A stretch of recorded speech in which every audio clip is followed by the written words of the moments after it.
Selamat pagi Bapak Ibu Saudara dikasihi Tuhan. Saya percaya kita semua dalam keadaan sukacita karena kita merasakan anugerah Tuhan. Pagi hari ini kita akan merenungkan firman Tuhan, satu tema yang saya sangat yakin kita sudah mengerti betul, sudah tahu betul.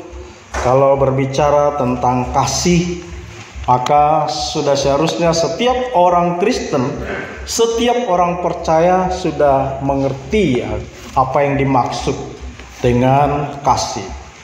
Ya, tema kita adalah dibentuk menjadi murid melalui kasih. Baik, sebelum kita merenungkan firman Tuhan, mari saya mengajak kita membuka Alkitab kita. Yang bawa Alkitab berupa buku, yang berupa elektronik, kita semua percaya bahwa firman Tuhan itu kudus, ya dan amin. Jadi mari kita buka Alkitab kita, baik itu berupa buku maupun berupa Alkitab elektronik. Kita akan membaca Yohanes atau Injil Yohanes pasal 13 ayat yang 31 sampai dengan 35. Kita akan baca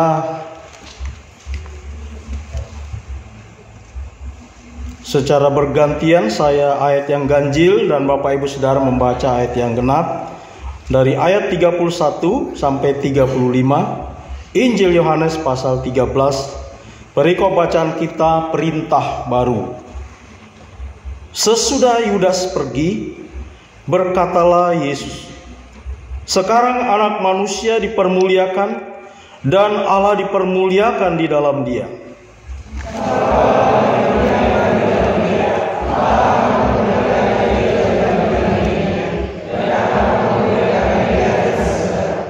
Hai anak-anakku, hanya seketika saja lagi aku ada bersama kamu. Kamu akan mencari aku, dan seperti yang telah kukatakan kepada orang-orang Yahudi, ke tempat aku pergi, tidak mungkin kamu datang. Demikian pula aku mengatakannya sekarang juga kepada kamu.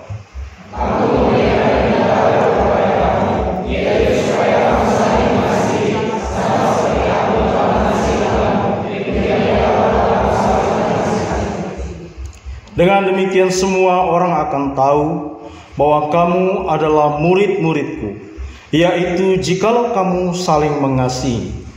Saya mengulangi ayat 34 dan 35. "Aku memberikan perintah baru kepada kamu, yaitu supaya kamu saling mengasihi, sama seperti aku telah mengasihi kamu, demikian pula kamu harus saling mengasihi. Dengan demikian, semua orang akan tahu bahwa kamu adalah murid-muridku, yaitu jikalau kamu saling mengasihi." Amin. Demikian pembacaan firman Tuhan. Bapak Ibu Saudara yang kasih Tuhan, sekali lagi seperti di awal saya katakan bahwa seharusnya setiap orang percaya sudah paham betul tentang kasih. Karena kehidupan orang percaya dimotivasi, didorong oleh kasih. Ya. Hidup orang percaya dimulai oleh kasih dan harus dijalani di dalam kasih. Maksud saya adalah kita menghidupi kehidupan kita sekarang ini hanya karena kasih Tuhan. Karena kasih Tuhan, Dia menyelamatkan kita, menebus kita dari dosa, menyelamatkan kita dari hukuman maut, dan Dia mau kita hidup di dalam kasih. Bapak Ibu Saudara, kitab Injil Yohanes didominasi oleh kata kasih. Dimulai dari perkataan yang mengatakan bahwa karena begitu besar kasih Allah akan dunia ini, sehingga Ia telah mengaruniakan Anak-Nya yang tunggal, supaya setiap orang yang percaya kepadanya tidak binasa, melainkan beroleh hidup yang kekal. Ini yang saya maksudkan, bahwa kehidupan orang Kristen, orang percaya itu dimulai oleh kasih. Dan karena kasih Tuhan menyelamatkan kita, Dia mau kita hidup di dalam kasih. Jadi sekali lagi, bicara tentang kasih, setiap orang percaya, setiap orang Kristen semestinya sudah paham betul. Tetapi kita harus jujur bahwa kita mengalami persoalan di dalam mengaplikasikan kasih. Seringkali kita menghidupi kasih dalam kasih yang tidak seperti yang Tuhan inginkan. Bapak Ibu Saudara yang saya kasih di dalam Tuhan kita Yesus Kristus, kalau kita mau merangkumkan seluruh pengajaran Tuhan Yesus di dalam Alkitab, maka pengajarannya itu dapat dikelompokkan di dalam dua bagian besar. Kita dapat menyimpulkan bahwa seluruh pengajaran Kristus, pengajaran Yesus itu dapat dikelompokkan menjadi dua bagian besar. Yang pertama itu adalah perintah agung. Perintah agung itu mengasihi. Dan yang kedua amanat agung, yaitu memuridkan atau memberitakan Injil. Jadi seluruh pengajaran Yesus ada di dalam dua kelompok ini, yaitu pertama perintah yang agung, yaitu untuk saling mengasihi seperti yang kita baca di dalam teks kita. Meski ada banyak bagian di dalam Alkitab menuliskan tentang perintah agung ini untuk saling mengasihi. Dan yang kedua adalah amanat agung. Ketika Tuhan Yesus menyelesaikan karya penyelamatannya, kemudian sebelum naik ke surga, kembali ke tempat dari mana dia berasal, dia kemudian memberikan perintah agung. Nah Bapak Ibu Saudara yang dikasih Tuhan, kedua hal ini atau dua hal ini merupakan mandat ilahi yang diberikan kepada setiap orang yang percaya kepada Tuhan. Dan ini adalah mandat yang berupa imperatif. Imperatif itu artinya suatu kewajiban yang harus dilakukan, bukan alternatif, bukan pilihan. Yang dilakukan hanya berdasarkan kalau aku suka baru aku lakukan, bukan itu. Tetapi ini adalah perintah dalam bentuk imperatif. Artinya harus dilakukan oleh orang percaya. Karena Tuhan sudah menyelamatkan kita oleh kasih karunia-Nya, maka Dia mau kita hidup di dalam kasih itu. Nah Bapak Ibu Saudara kasih Tuhan, antara perintah agung dengan amanat agung itu dua hal yang tidak bisa dipisahkan. Dua hal yang sejalan. Karena kasih kita diselamatkan dan Tuhan mau kita membagi kasih itu di dalam kesaksian. Karena itu Dia memberikan perintah, pergilah jadikanlah semua bangsa muridku dan ajarlah mereka bla bla bla dan seterusnya. Jadi pada akhirnya kasih yang kita terima itu Tuhan mau supaya kita membagikan kepada orang lain juga.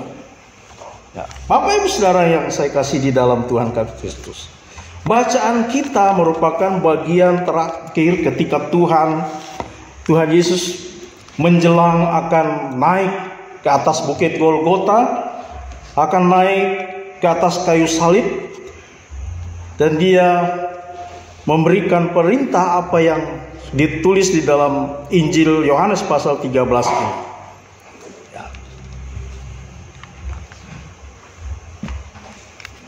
Justru di dalam kata-kata ini Bapak Ibu Saudara, Yesus ingin kembali mengajarkan kasih yang sejati itu seperti apa.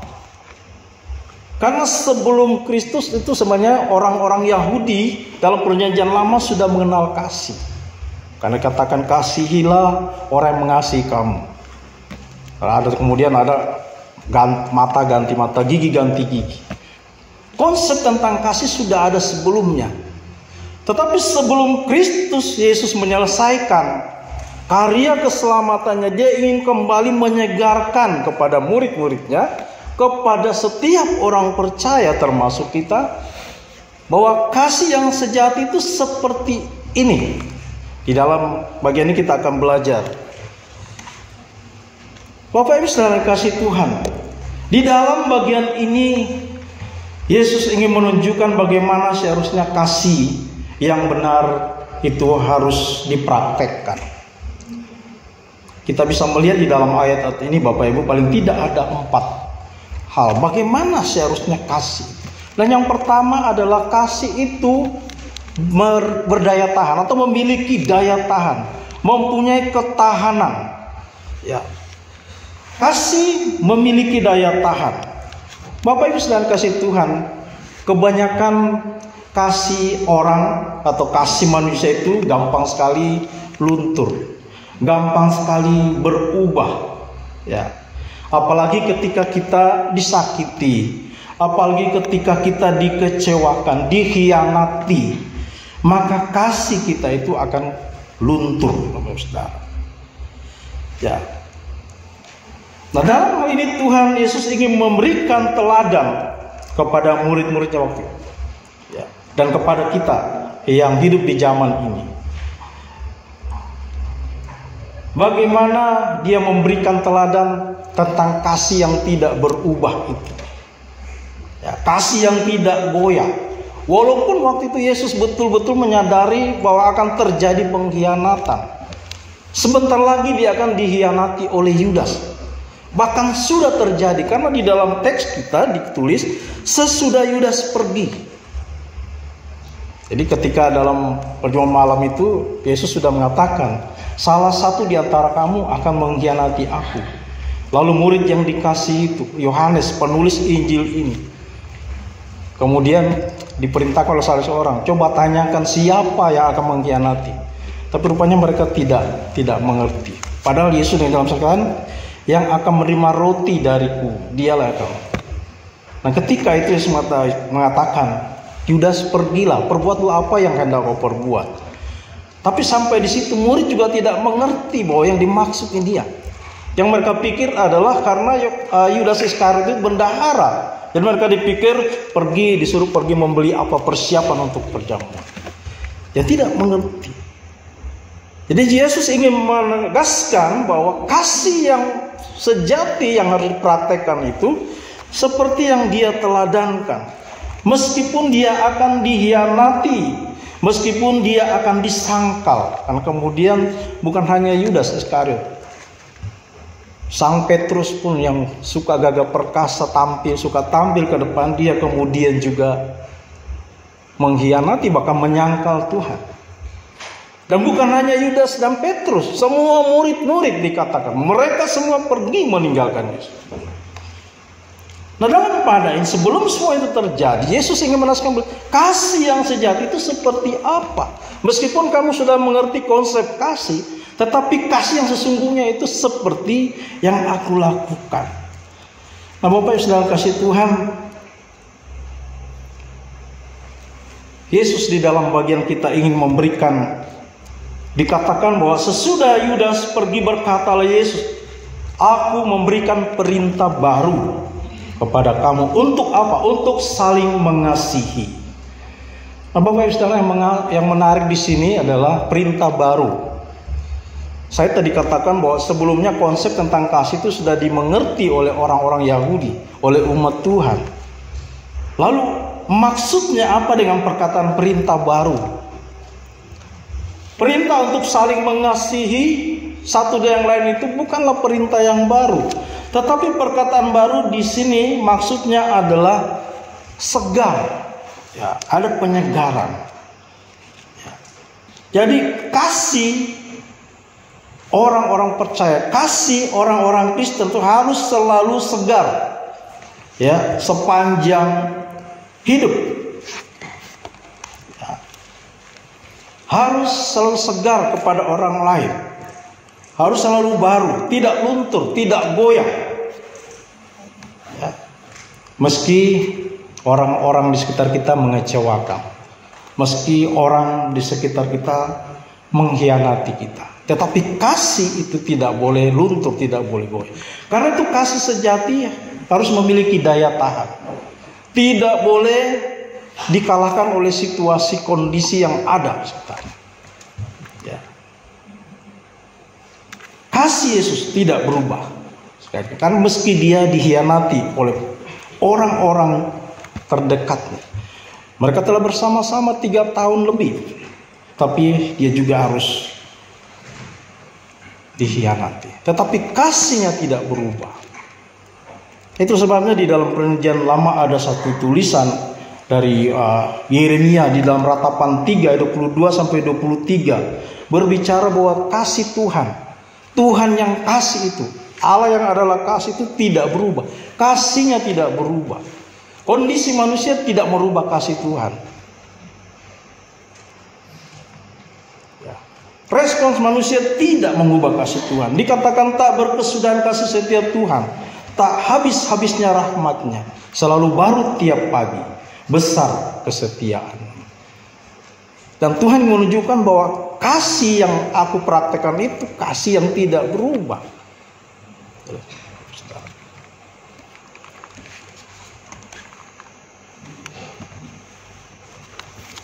Tak berkesudahan kasih setia Tuhan. Inilah kasih Allah. Inilah kasih yang ada di dalam diri Yesus. Ya. Jadi yang pertama, kasih itu harus memiliki daya tahan. Dia tidak boleh berubah. Situasi berubah, orang lain berubah, orang yang kita kasih berubah, tetapi kasih kita tidak boleh berubah. Nah, inilah kasih yang diteladankan oleh Tuhan kita, Yesus Kristus. Ya. Billy Graham, saya suka mengutip perkataan Billy Graham. Dia mengatakan begini, orang Kristen diperintahkan untuk mengasihi sesama. Dan langkah pertama untuk melakukan hal itu adalah dengan menunjukkan kepada dunia yang sedang melihat bahwa Kristus berkuasa di dalam hidup kita. Kristus yang kasihnya tidak berubah itu harusnya hidup di dalam hidup setiap orang Kristen. Kata Billy Graham.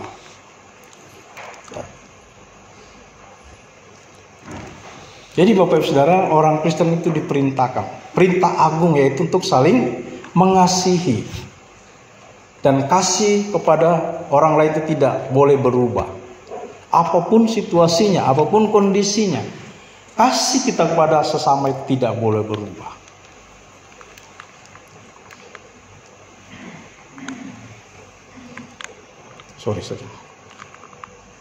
Yang kedua Bapak Ibu Saudara,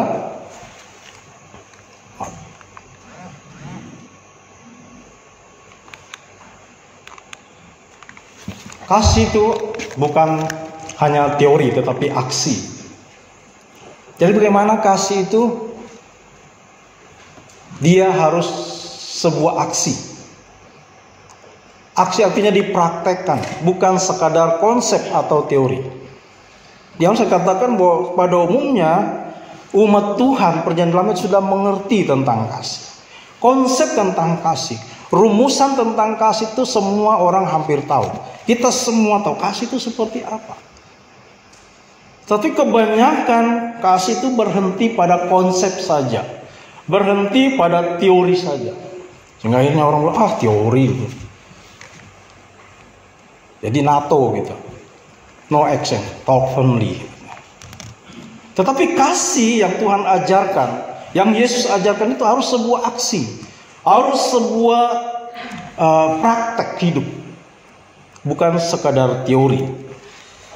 Bapak Ibu Saudara, kasih Tuhan bagi Yesus, kasih memang tidak cukup hanya untuk menjadi slogan, apalagi hanya menjadi simbol atau teori.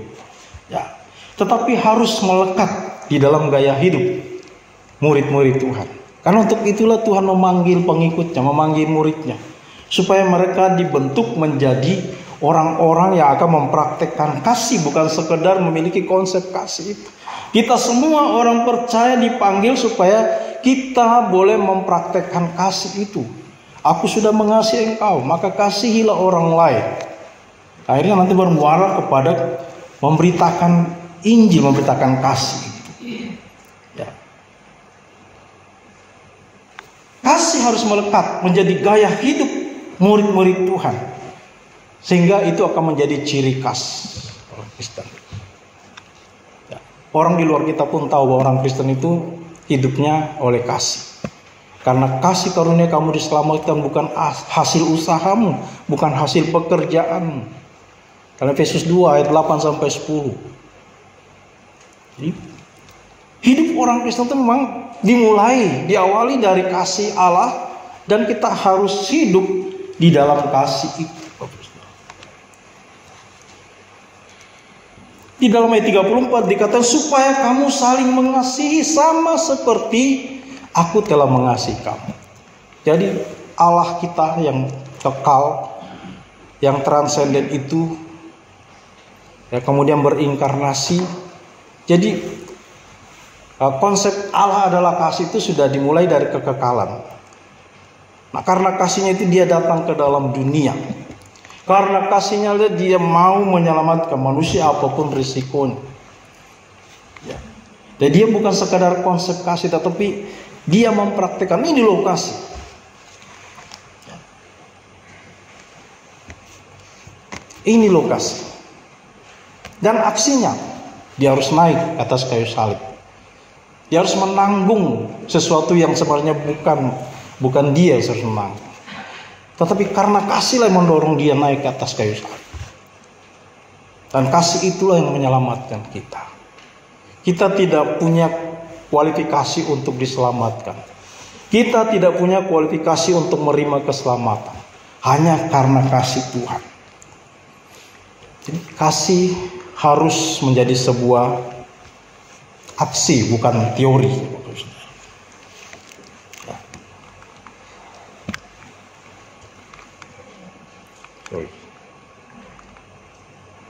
Sekali lagi saya mengutip ya Billy Graham yang mengatakan ya,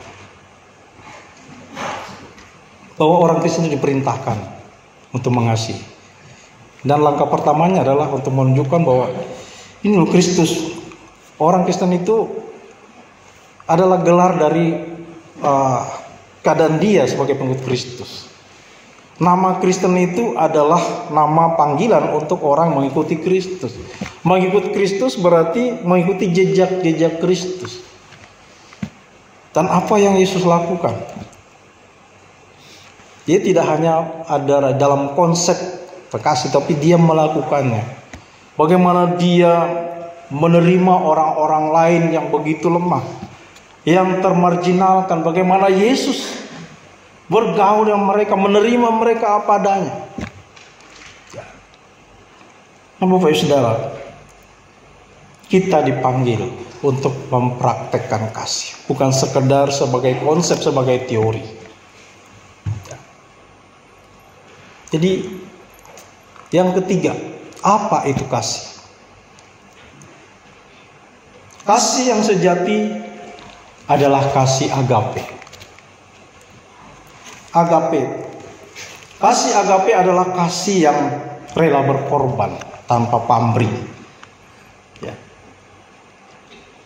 Nah, jika perkataan ini dikaitkan dengan konteks waktu itu ketika Yesus menyampaikan perintah ini, maka di sana kita melihat bahwa ada kesediaan dari Tuhan Yesus untuk mengampuni orang-orang yang akan mengkhianati Dia. Sebenarnya tersedia pengampunan bagi Yudas Iskariot juga, tetapi Yudas Iskariot memilih tujuannya sendiri. Tetapi kita melihat Petrus bagaimana dia dipulihkan. Murid-murid yang lain bagaimana mereka dipulihkan. Jadi kita melihat bahwa Yesus bersedia untuk mengampuni mereka. Karena dia adalah agape. Agape adalah kasih yang tidak mengharapkan balas. Melakukan tindakan kasih walaupun kasih itu tidak dibalas. Ini ada kerelaan untuk berkorban. Ini kasih agape. Jadi kasih agape itu kasih walaupun, bukan kasih karena. Walaupun kamu jahat, walaupun kamu tidak mengasihi saya, aku mengasihi kamu. Bukan kasih karena kamu baik kepadaku, aku pun akan mengasihi kamu. Kasih agape tidak seperti itu. Kasih agape hanya memberi, rela memberi, walaupun tidak mendapatkan balasan. Inilah model kasih yang harusnya hidup di dalam diri setiap orang percaya. Inilah model kasih yang Tuhan inginkan ada di dalam hidup kita sebagai orang percaya. Bahwa kamu harus mengasihi walaupun kasihmu itu tidak terbalas. Ya, lakukan saja kasih kepada orang lain meski orang itu tidak peduli. Kasihi. Bapak Ibu Saudara kasih Tuhan.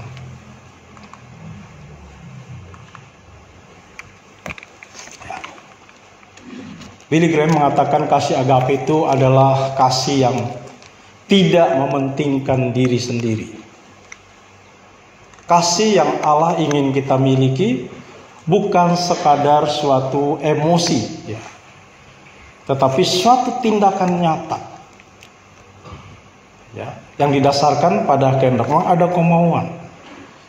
Kita didorong karena aku sudah lebih dulu mendapatkan kasih dari Tuhan, maka aku harus mengasihi. Itu kehendak dari dalam, dorongan dari dalam.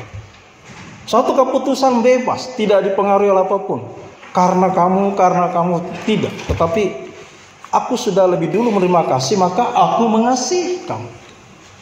Ya. Jadi ini keputusan bebas. Untuk apa? Untuk menempatkan orang di atas diri kita. Karena kasih tidak mementingkan diri sendiri, tetapi menganggap orang lain lebih tinggi, lebih penting daripada. Inilah membuat agape itu menjadi sulit, Bapak Saudara.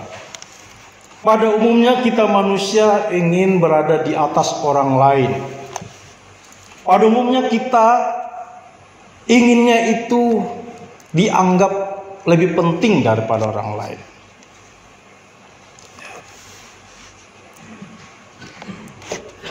Seorang pendeta viral mengatakan bahwa mari kita kelola kebersamaan ini seperti makan kolak. Tahu kolak? Kolak terdiri dari apa? Ada pisang, ada ubi, ada santan. Tapi waktu sudah jadi, namanya kolak. Lalu pisangnya di mana? Ubinya di mana? Santannya di mana? Pendeta viral itu mengatakan, kita kelola kebersamaan ini seperti makan kolak. Ya, sudah bercampur tapi namanya satu saja, kolak. Bukan pisang, bukan ubi, bukan santan. Kita tidak mengelola persekutuan, makan pisang di sana, makan kolak di situ, lalu minum santan di sini. Kan gitu.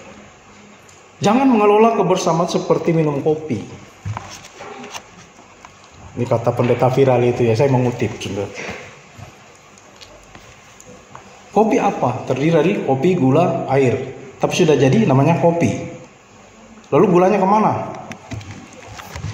Apa-apa sebenarnya kita semua bersama, bekerja bersama, tetapi namanya mau dia. Gitu. Ya. Bapak Ibu Saudara kasih Tuhan. Kasih yang sejati adalah kasih agape. Kasih agape itu adalah kasih yang rela berkorban. Dan inilah yang dilakukan oleh Tuhan. Ini yang dilakukan oleh Yesus bagi kita orang berdosa.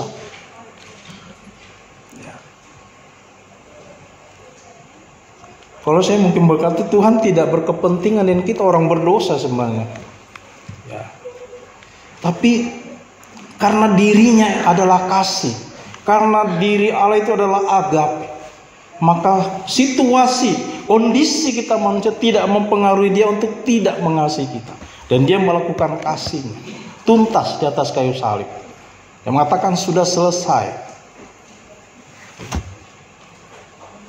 Semua itu hanya didorong oleh kasih. Dan Billy Graham mengatakan kepada kita bahwa kasih agape itu adalah kasih yang tidak mementingkan diri sendiri. Bahkan menempatkan orang lain lebih tinggi daripada kita, lebih penting daripada kita. Bapak Ibu Saudara, kalau dalam komunitas kita, dalam gereja kita ini, kita masing-masing menempatkan orang lain lebih penting daripada kita, maka kita akan bersedia melayani.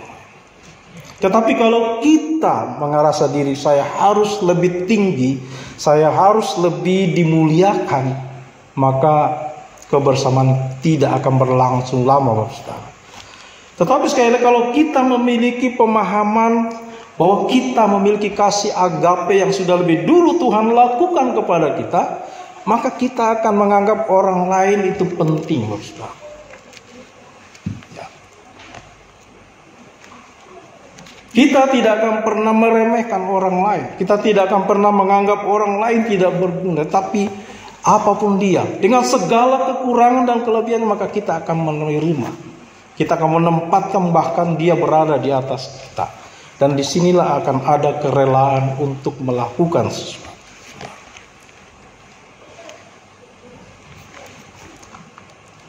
Yang keempat, saudara, kasih seharusnya seperti apa? Kasih agape harus jadi identitas orang Kristen. Ayat 34-35 jelas dikatakan, aku memberikan perintah baru kepada kamu, yaitu supaya kamu saling mengasihi, sama seperti aku telah mengasihi kamu. Jadi kamu harus saling mengasihi, sama seperti aku, kata Yesus, telah mengasihi kamu. Dengan demikian, semua orang akan tahu bahwa kamu adalah murid-murid. Jadi sekali lagi, Bapak Saudara, perintah agung dengan amanat agung itu dua hal yang berjalan seiring. Ketika murid-murid Tuhan, ketika semua orang percaya, semua orang Kristen menghidupi kasih agape itu, maka orang-orang di luar akan tahu, ini dia orang percaya, ini dia orang miliki Tuhan, ini dia orang Kristen. Bapak Ibu saudara Tuhan, kalau agape di dalam diri kita, maka apapun yang terjadi dengan pasangan kita, kita tidak akan berubah untuk tidak lagi mengasihi. Ya. Apapun situasi pasangan kita, maka kita tidak akan berubah untuk mengasihi. Karena aku agape, pasanganku berubah, sudah menjadi tua. Sudah tidak lagi menarik, aku tetap mengasihi. Kasih tidak boleh berubah. Agape tidak boleh berubah oleh karena keadaan yang berubah. Kasih tidak boleh berubah oleh karena sikap orang lain berubah. Inilah model kasih yang Tuhan inginkan di dalam diri kita sebagai murid-murid Tuhan, sebagai pengikut Tuhan. Agape itu seperti sebuah tanda pengenal orang Kristen. Seperti kita memakai name tag, ya. Bapak Ibu Saudara, kalau kita mengasihi orang yang mengasihi kita, apa bedanya dengan orang luar? Apa bedanya dengan orang di luar Kristus? Sama saja. Kita berbuat baik kepada orang yang telah berbuat baik, tidak ada bedanya, Bapak Saudara. Itulah beberapa kali Tuhan Yesus mengatakan, kasihilah musuhmu, berdoalah untuk menganiaya kamu. Itu kasih yang berada di tingkat paling atas. Ya. Dunia mengajarkan kasihilah orang yang baik, yang mengasihi kamu, tetapi Kristus memerintahkan kasih itu harus lebih tinggi dari itu. Kasih yang diajarkan oleh Kristus itu lebih tinggi derajatnya, lebih tinggi kualitasnya. Mengasihi semua orang, meskipun orang itu tidak mengasihi kita. Itulah kasih agape. Dan ini menjadi identitas kita, menjadi tanda pengenal kita sebagai pengikut Kristus. Ya.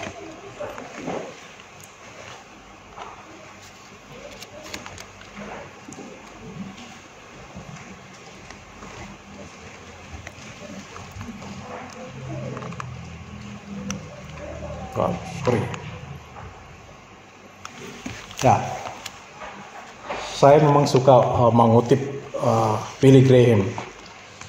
Saya punya bukunya, di dalam Billy Graham in Quotes. Banyak sekali kata-kata yang dikatakan, semua aspek hidup orang percaya itu dia memberikan komentar. Dan ketika menanggapi tentang kasih agape yang harus menjadi identitas orang Kristen, orang percaya, dia mengatakan, jika Anda benar-benar mengasihi seseorang, maka Anda ingin menyenangkan dan menghargai mereka dengan cara Anda bersikap. Bagaimana Anda bersikap itu menunjukkan apakah Anda sungguh-sungguh mempedulikan mereka atau tidak.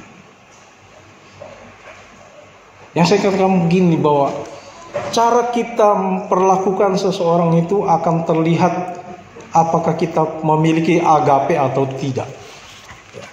Apakah kasih kita itu kasih yang sejati atau kasih yang sama saja dengan orang lain mengerti kasih. Sebagai anak Tuhan, kasih kita harus berada di atas level yang lebih tinggi, Bapak Saudara, yaitu kasih agape. Ini harus menjadi identitas orang percaya.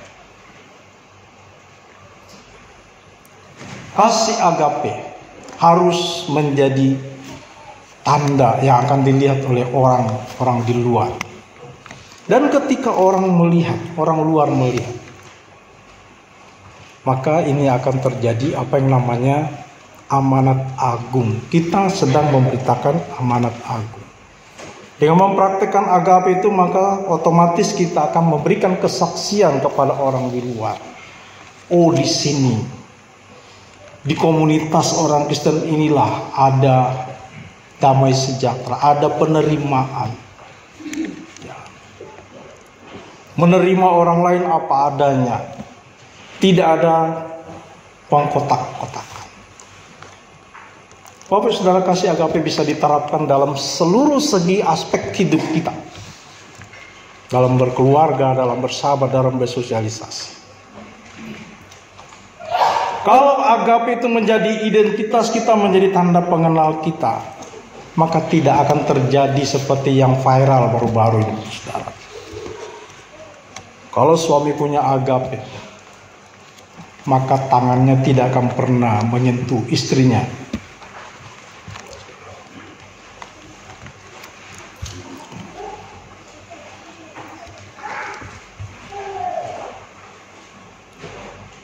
Tetapi apa yang terjadi, Bapak Saudara?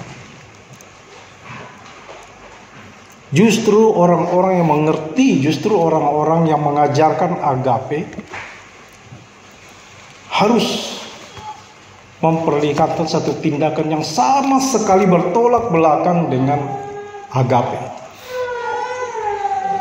Nah, seperti ini harus bertobat. Harus bertobat. Kalau tidak mau bertobat, paling tidak berobat. Karena itu sakit. Ya, Bapak Saudara. Jadi, Bapak Ibu Saudara Kristus Tuhan, kasih agape itu harus menjadi identitas kita. Yang membedakan kita dengan orang-orang pada umumnya. Level kasih kita itu harus berada di tingkat atas. Bahkan kasih dalam konsep filsuf, konsep orang-orang pandai, orang bijaksana, kasih yang diajarkan oleh Yesus itu harus berada di atas level yang paling tinggi. Kita rela berkorban, rela melakukan apapun meski orang tidak melakukan balasan. Bahkan mungkin orang mengacaukan, tidak menanggapi. Itu agape, Bapak. Dan jika kita memiliki agape, maka kita akan selalu hidup di dalam keharmonisan. Karena kita menerima orang lain apa adanya. Karena kita menerima orang lain apapun kekurangan, kelebihan. Kenapa? Karena kita didorong oleh kasih Kristus yang sudah lebih dulu menerima kita apa adanya. Dan Tuhan mau kita hidup. Sekali lagi Bapak Ibu Saudara, Tuhan memanggil kita, membentuk kita menjadi komunitas orang percaya akan menghidupi kasih agape. Jadi kasih yang sejati, Bapak Ibu Saudara, tidak boleh lekang oleh waktu, tidak boleh berubah. Ya, usia tua tidak boleh mengubah kasih itu. Kondisi tidak boleh mengubah kasih. Ya. Kasih itu harus menjadi sebuah aksi, bukan hanya teori. Jadi tidak hanya memperkatakan, menjadikan slogan. Wow. God is love. Jadi itu bukan sebuah slogan, tapi benar-benar Tuhan membuktikan kasih itu seperti apa. Dan kita umatnya harus melakukan juga. Aku mengasihi engkau. Buktinya apa? Ya sekali lagi dalam sharing PW gitu ya, Pak Nur mengajak kita bagaimana mengaplikasikan kasih kepada pasangan. Ya bagi saya, orang yang sama sekali tidak romantis, saudara. Karena berlatar belakang budaya, berlatar belakang cara orang tua mendidik, menjadikan saya seperti kalau mau diminta melakukan sesuatu yang romantis, maka saya harus angkat tangan. Setelah menikah, maaf ya saya ulangin ya, ada 3 kata yang harus kami sebut. Ini sepakat nih sudah pernikahan. Harus selalu ada 3 kata dalam keluarga kita ya. Di awal-awal saya suka ucapkan, tapi belakangan kembali lagi ke habitat saya seperti dulu. I love you, I need you, I hope you. Kamu ucapin itu ya? Oke. Berjalan waktu Bapak Saudara, ya memang saya dasarnya orang tidak romantis. Ya beda dengan bapak-bapak yang lain. Pak Ali itu romantis karena dia suka pantun gitu ya. Ya. I love you, I hope you, I need you. Ini 3 kata yang bagus Bapak Saudara. Tapi ya jujur saya orang yang memang tidak romantis. Tapi saya cuma mengatakan bukti cinta saya. Ya kamu lihat apa yang saya lakukan sehari-hari saja. Apa yang saya lakukan. Ya. Kalau punya agape Bapak Saudara, karena kerjaan laki-laki itu katanya tidak boleh nyapu, tidak boleh ngepel di rumah. Tapi kalau punya agape, ya lihat istri capek ya harus ikut ngepel. Nggak ada teori bahwa tidak boleh ngepel, laki-laki tidak boleh nyuci, masak. Kalau ngasih istrinya ya masak lah. Pagi-pagi istri nggak sempat bikinin kopi, bikin sendiri. Jangan bikin susah diri sendiri. Jangan dilayani sambil layani. Kalau punya agape ya harus kita saling mengasihi. Itu harus. Jadi tidak hanya sebuah konsep, sebuah slogan, aku mengasihi, aku mencintaimu. Itu kayak lagu, ku mencintaimu lebih dari apapun.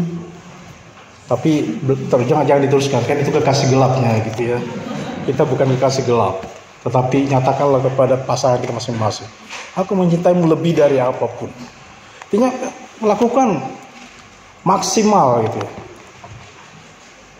Dan Tuhan mau kita hidup di dalam kasih itu, saudara. Jadi kasih tidak boleh hanya berhenti pada konsep di sini. Oh, kasih itu seperti ini. Tapi yang Tuhan ingin itu, mari kita praktekkan. Lakukanlah dalam hidup sehari-hari. Tidak peduli apakah Anda seorang romantis atau tidak, lakukanlah, buktikanlah. Action speak louder than word. Aksi berbicara lebih keras daripada kata-kata. Anda tidak mengucapkan aku mengasihi, mencintaimu, tapi kamu melakukan sesuatu yang menyenangkan istri, suami, ya itu, waduh, ini tidak perlu diucapkan. Dia benar-benar mengasihiku.